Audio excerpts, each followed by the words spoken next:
My dear children, now let us discuss about terrestrial habitats. Terrestrial habitats are generally four types. They are mountains, deserts, grasslands and coastal.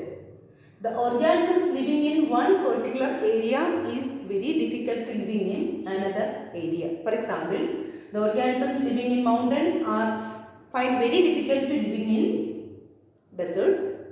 The animals living in deserts find difficult to living in the grasslands, and the organisms living in the grasslands find difficult to live in the coastal areas. That means the organisms living in a particular area are well suited to living in that particular environment. So, in a habitat there are two components, a biotic component and an abiotic component. Plants and animals are the biotic components of the habitat, and air, water, soil, sunlight, etc. are the abiotic components of the habitat. Both abiotic components and biotic components are necessary for the existence of a habitat. See, let's do one activity. For this activity, you have to take some moong seeds, soak in water and divide it into four parts. And you place one part in normal conditions where both air, water, sunlight and temperature are provided, and one part you kept in fridge or in cold conditions, and one part you in a dark room, and one part of the moong seeds you kept in submerged in water. So in all the four conditions you observe up for a week, and you will be able to see that the moong seeds which are allowed to obtain all the four abiotic factors such as air, water, sunlight and heat are able to germinate. And all the, let us think about the seeds kept in cold conditions. All the other things are provided, but no heat is provided.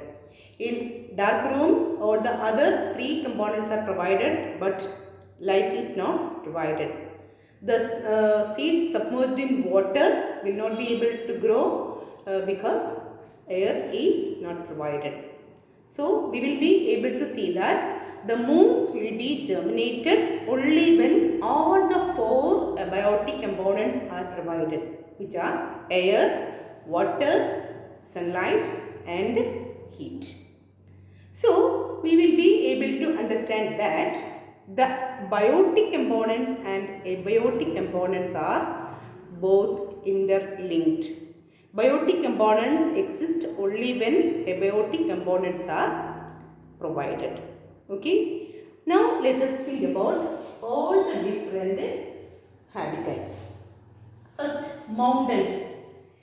In a mountain habitat, normally it is the temperature will be falling, and that means it is cold in the area, so that the organisms living in that area, both plants and animals, are well suited to living in mountain region. The trees and plants living in mountain area has needle-like leaves, so that if there is snowfall, the snows will be sliding off through the leaves and they can survive in the cold climate of the mountains. And the animals living in this mountainous area are also particularly well suited with their thick hair for the protection from the extreme cold. Okay, and some sheep and other animals that walking on the mountain area will be having thick hood for their legs to walk through the rocks. So they are specially suited to living in the mountain areas. And now let us think about deserts. The organisms living in deserts are specially suited to living in the desert climatic conditions. You know, in a desert climatic condition, the water availability is very less. So both plants and animals are well suited to living in the desert conditions. Let us think about plants. The plants are especially cactus plants and others. So these plants have fleshy stem, they have long roots and they will not have leaves. They have spines on their fleshy stem and which protect them from losing their water.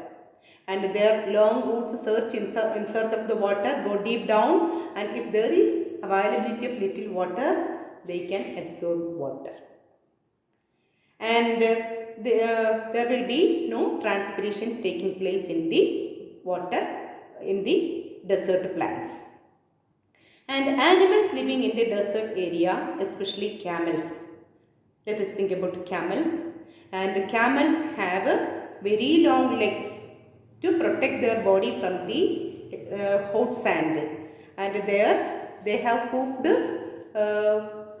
nails in their legs so that they can protect their body from the extreme heat of the sand.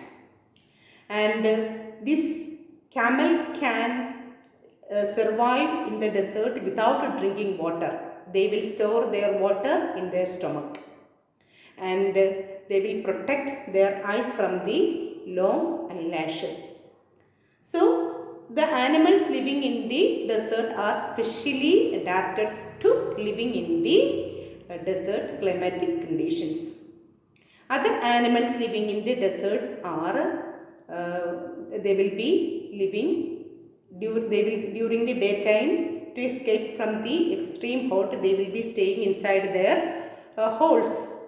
And at night they will be coming out and they will prey their food and they will be living.